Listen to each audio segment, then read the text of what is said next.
തകർന്നടിഞ്ഞ തന്ത്രങ്ങൾ മോദിയും അമിത്ഷായും ഒടുവിൽ വഴങ്ങുകയാണ്, മുട്ടുകുത്തുകയാണ്, കൈകൂപ്പി അപേക്ഷിക്കുകയാണ്. കർഷക പ്രക്ഷോഭത്തിന് മുന്നിൽ തോറ്റു തൊപ്പിയിട്ട് അകാലിദളിന് മുന്നിലേക്ക് ഇപ്പോൾ അപേക്ഷയുമായി കേന്ദ്രം നീങ്ങുകയാണ്. ഡൽഹിയിലെ രാഷ്ട്രീയ കേന്ദ്രങ്ങളിൽ നിന്ന് പുറത്തുവരുന്ന പുതിയ വാർത്തകൾ കേന്ദ്ര ഭരണകൂടത്തിന്റെയും BJP നേതൃത്വത്തിന്റെയും രാഷ്ട്രീയ പരാജയത്തിന്റെ വ്യക്തമായ ചിത്രം കൂടിയാണ് നൽകുന്നത്. 2020 വിവാദപരമായ കാർഷിക നിയമങ്ങൾ അടിച്ചേൽപ്പിച്ചപ്പോൾ പഞ്ചാബിലെ കർഷകരും അവരുടെ വികാരങ്ങളെയും തങ്ങളോടൊപ്പം പതിറ്റാണ്ടുകളായി ഉറച്ചുനിന്ന അകാലിദൾ എന്ന സഖ്യകക്ഷിയുടെ എതിർപ്പിനെയും തൃണവൽക്കരിച്ച നരേന്ദ്രമോദിയും അമിത്ഷായും ഇന്ന് അതേ അകാലിദളിന് മുന്നിൽ വഴങ്ങുന്ന കാഴ്ചയ്ക്കാണ് രാജ്യം സാക്ഷ്യം വഹിക്കുന്നത്.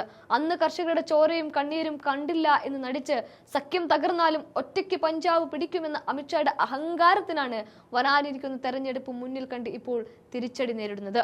വേറിട്ട് മത്സരിച്ച തെരഞ്ഞെടുപ്പുകളിൽ പഞ്ചാബിൽ പാടെ തകർന്നടിഞ്ഞ ചരിത്രമാണ് BJPക്ക് ഉള്ളത്. ജനവികാരം തങ്ങൾക്ക് പൂർണ്ണമായും എതിരാണെന്ന് തിരിച്ചറിഞ്ഞതോടെ മുൻപ് തള്ളിപ്പറഞ്ഞ പ്രാദേശിക പാർട്ടിയുടെ മുന്നിൽ വീണ്ടും സഖ്യത്തിനായി കൈകൂപ്പേണ്ടി വരുന്നത് മോദി സർക്കാരിന്റെ പ്രതിച്ഛായക്കേറ്റ കനത്ത പ്രഹരമാണ്. തത്വാധിഷ്ഠിത രാഷ്ട്രീയമല്ല, മറിച്ച് എന്ത് വില കൊടുത്തും അധികാരം നിലനിർത്തുക എന്നതു മാത്രമാണ് കേന്ദ്ര നേതൃത്വത്തിന്റെ ലക്ഷ്യമെന്ന് ഈ കൂടിക്കാഴ്ചകൾ അത്രയും വ്യക്തമാക്കുന്നുണ്ട്. കർഷക പ്രക്ഷോഭത്തിൽ ജീവൻ വെടിഞ്ഞ നൂറുകണക്കിന് കർഷക കുടുംബങ്ങളുടെ ചോരയ്ക്ക് മുകളിലാണ് മോദിയും അമിത്ഷായും വീണ്ടും രാഷ്ട്രീയ കച്ചവടത്തിന് കളമൊരുക്കുന്നത്. രാജ്യവ്യാപകമായി ഡബിൾ എഞ്ചിൻ സർക്കാർ എന്ന് അവകാശപ്പെടുമ്പോഴും പ്രാദേശിക പ്രസ്ഥാനങ്ങളെ ഭീഷണിപ്പെടുത്തിയും ഏജൻസികളെ ഉപയോഗിച്ചും ഇല്ലാതാക്കാൻ ശ്രമിക്കുകയും ചെയ്യുന്ന കേന്ദ്ര സർക്കാരിന് പഞ്ചാബിലെ ജനങ്ങളുടെ നിശ്ചയദാർഢ്യത്തിന് മുമ്പിൽ മുട്ടുമടക്കേണ്ടി വന്നിരിക്കുന്നു.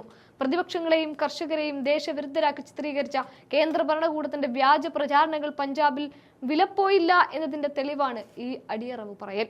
വരാനിരിക്കുന്ന തെരഞ്ഞെടുപ്പിൽ തങ്ങളുടെ പരാജയം ഉറപ്പായതോടെയാണ് അമിത്ഷായും മോദിയും പഴയ സഖ്യകക്ഷികളെ വീണ്ടും ചെറുത്തു പിടിക്കാൻ നെട്ടോട്ടമോടുന്നത്.